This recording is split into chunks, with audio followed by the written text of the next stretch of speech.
Será que existe mesmo tecido sustentável?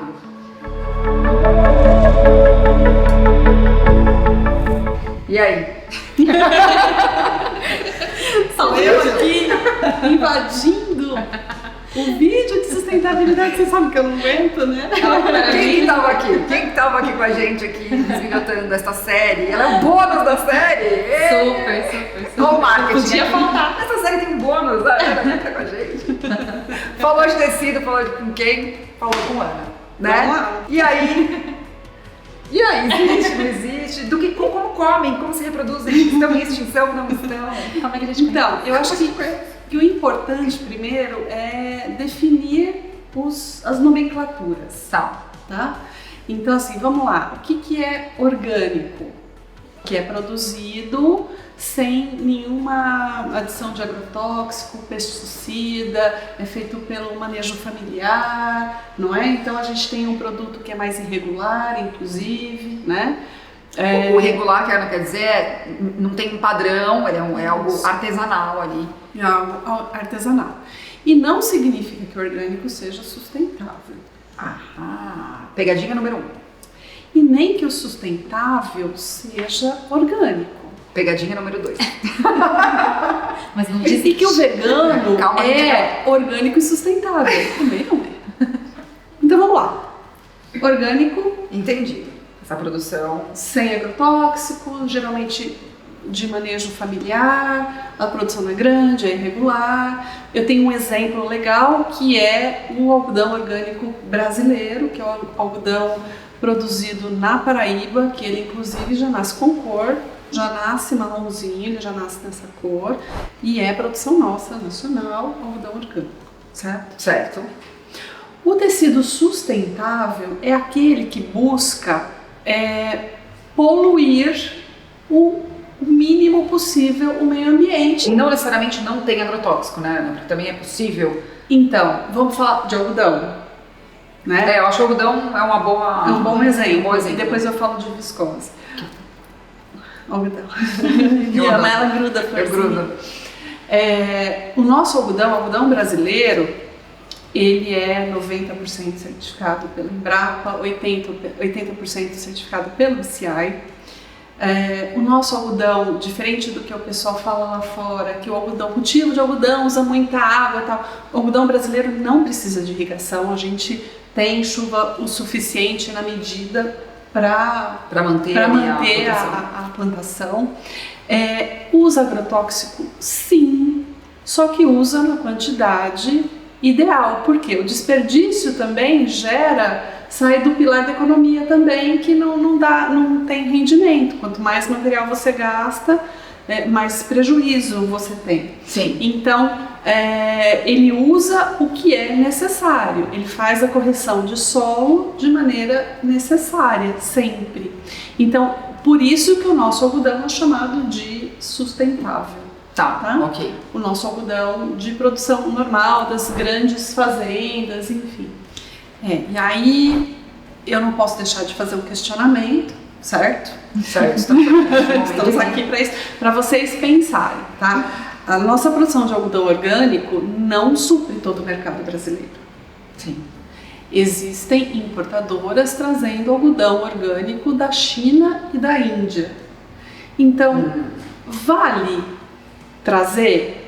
Aí eu entro na questão de vocês. O mais sustentável é o que eu tenho aqui. Eu favoreço a minha economia. Que é o que a gente falou lá no primeiro vídeo, que no livro Filosofia Verde, o que o autor defende é esse consumo local mesmo, né? Então, não só do seu bairro, mas nesse caso do algodão brasileiro, né? Para produzir aqui.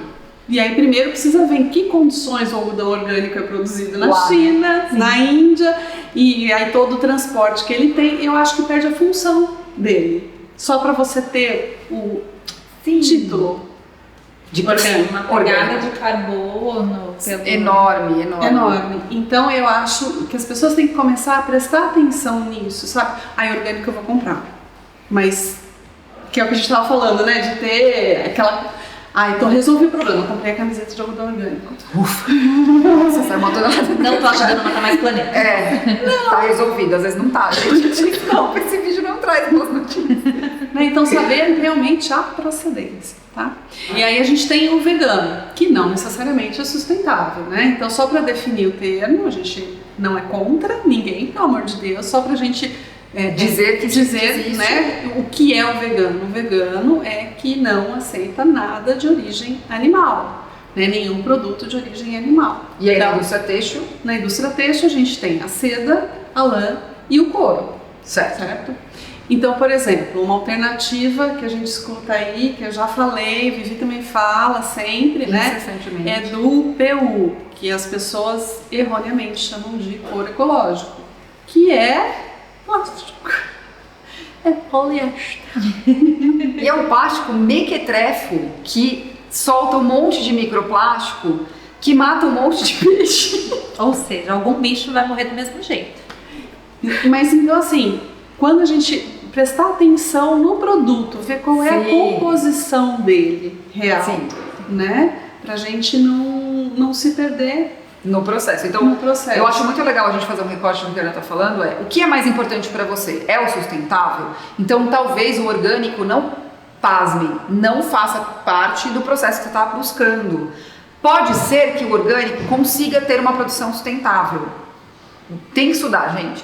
Tem que ir atrás da marca. Tem que ir atrás da marca. E se pra você é mais importante o veganismo, que acima de qualquer coisa pra você está não consumir nada de origem animal, você também vai ter que fazer uma pesquisa para saber se o material alternativo que você escolheu não ofende também essa cadeia animal que você defende, certo? Eu acho que é isso que a gente está buscando aqui, esse empoderamento de conhecimento para você conseguir fazer melhores escolhas.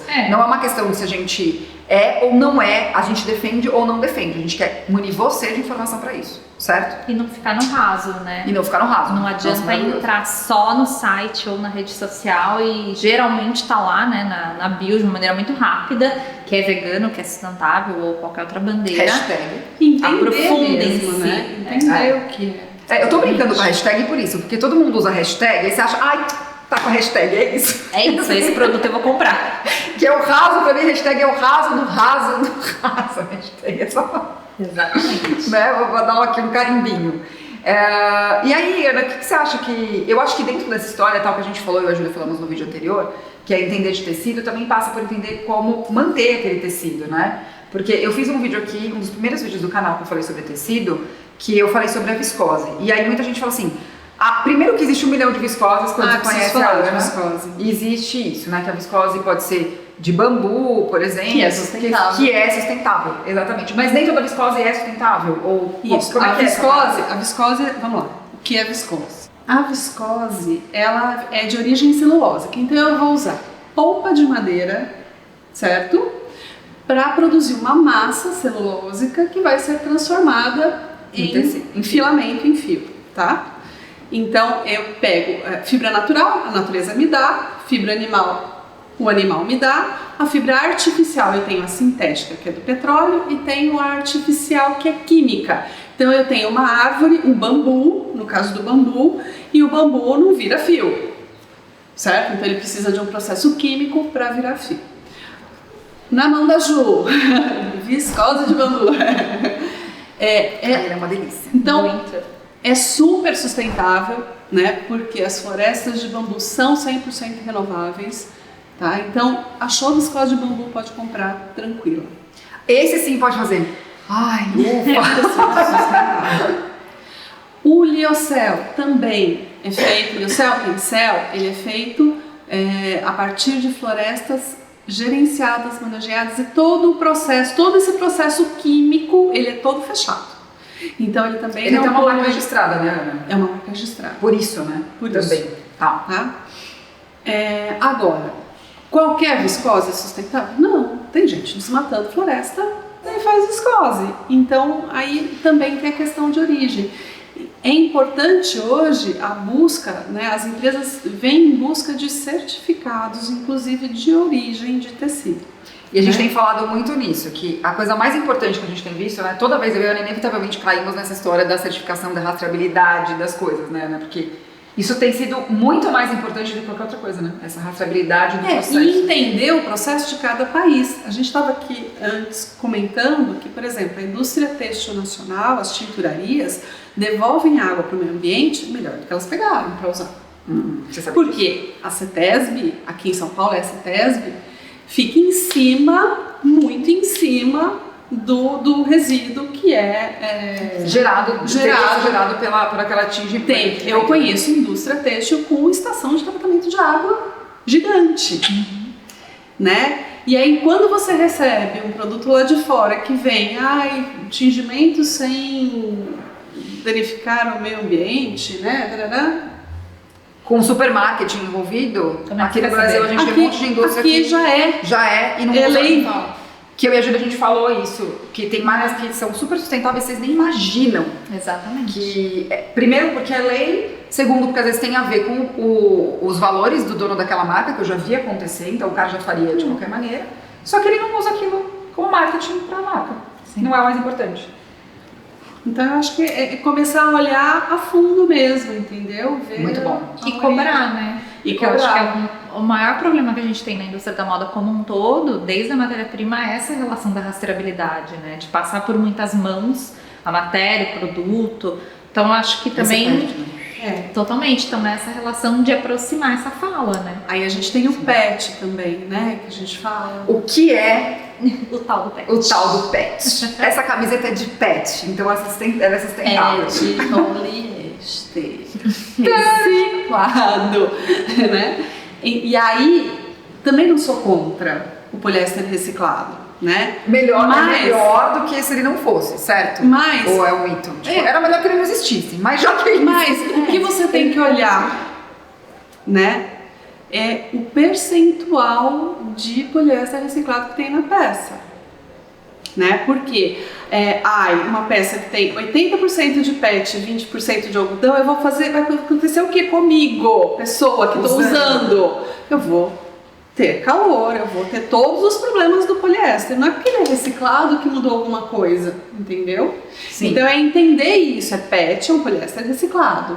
Ou, quando a gente tem agora muitos tecidos com composição não determinada, vocês vão começar a ver tecido com composição não determinada. O que é?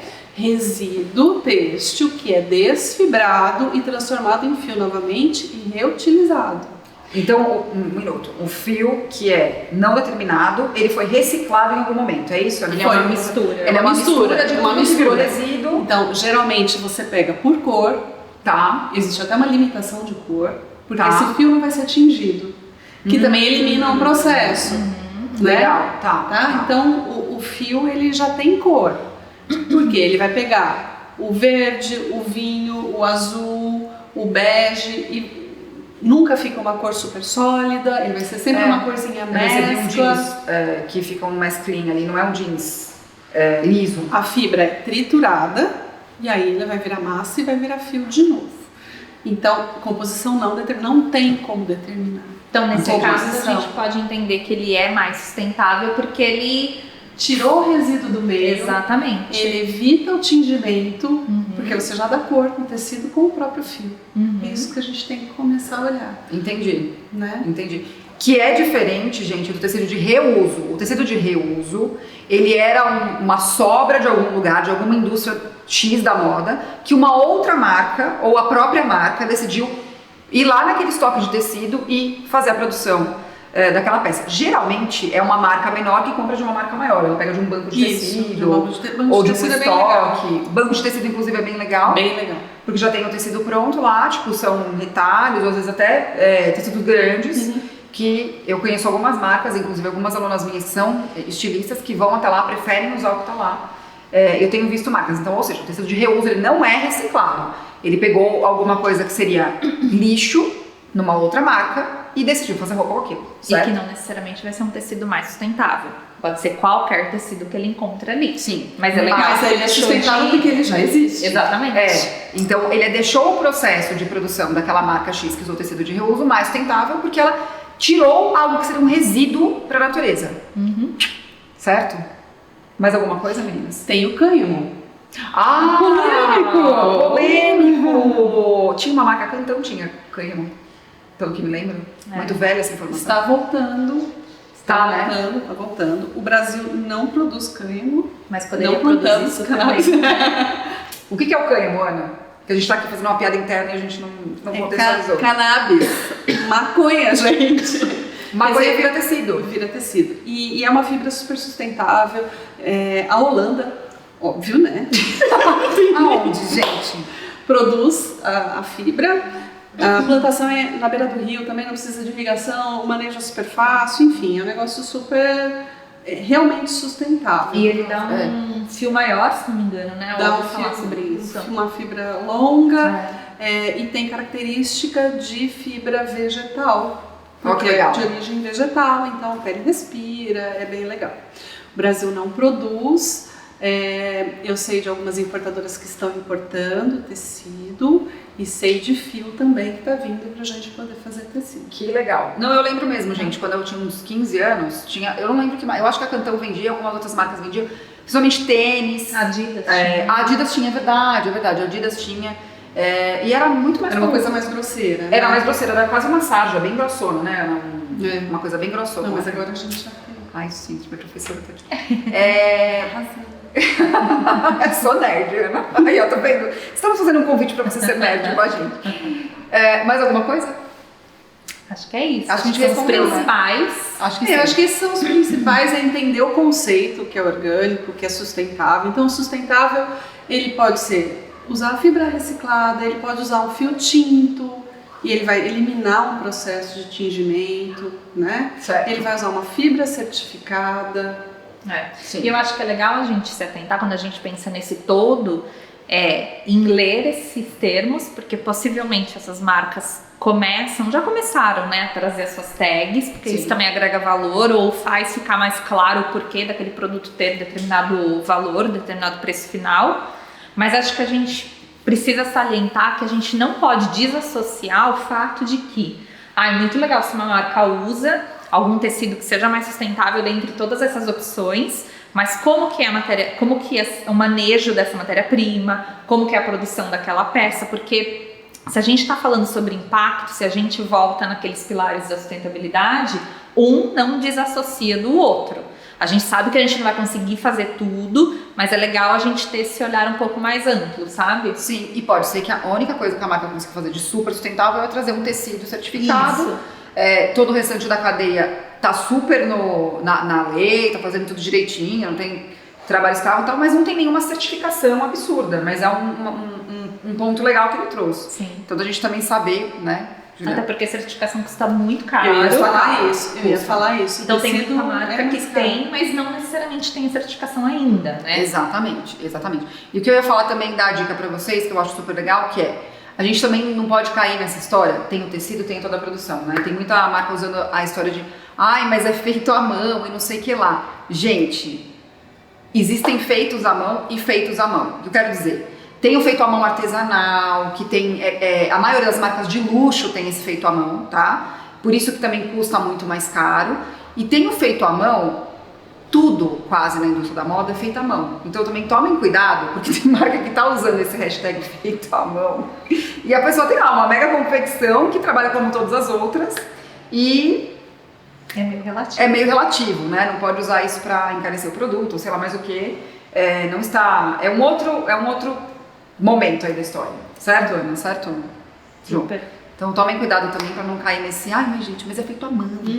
Vai ter o feito à mão artesanal, super, e vai ter o feito à mão industrial, tá? Na indústria da moda, o industrial é feito à mão também. Eu acho que pra não ficar chato, porque eu sei que geralmente quando a gente fala sobre essas coisas, fica uma coisa meio de existência, né? Tipo, meu Deus, é muita coisa. Mas eu acho que é legal a gente falar que é um momento de transição. Então Sim, as marcas estão sempre. entendendo como elas estão fazendo e a gente também está entendendo essas novas formas de consumir. Então, assim, é um processo que a gente vai ter que aprender a passar mesmo, né? Sim. E eu acho que pegando o gancho dessa certificação, é dizer o seguinte, eu acho que quando a gente tem consumidores mais engajados e mais conscientes, real, né, que tira a bunda da cadeira ou coloca a bunda na cadeira para estudar, a gente depende menos das certificações e acredita mais no que a gente está vendo, certo? Sim. Então é isso, gente. Acho que respondemos a pergunta. Bom, se tiver dúvida, manda aqui. Sempre. Compartilhe esse vídeo com algum amigo seu que está aí pirando, achando que não vai ter mais jeito, meu Deus. Que é tudo muito Tem difícil. jeito. Tem jeito sim. E é isso. Obrigada. Encerramos com chave de ouro.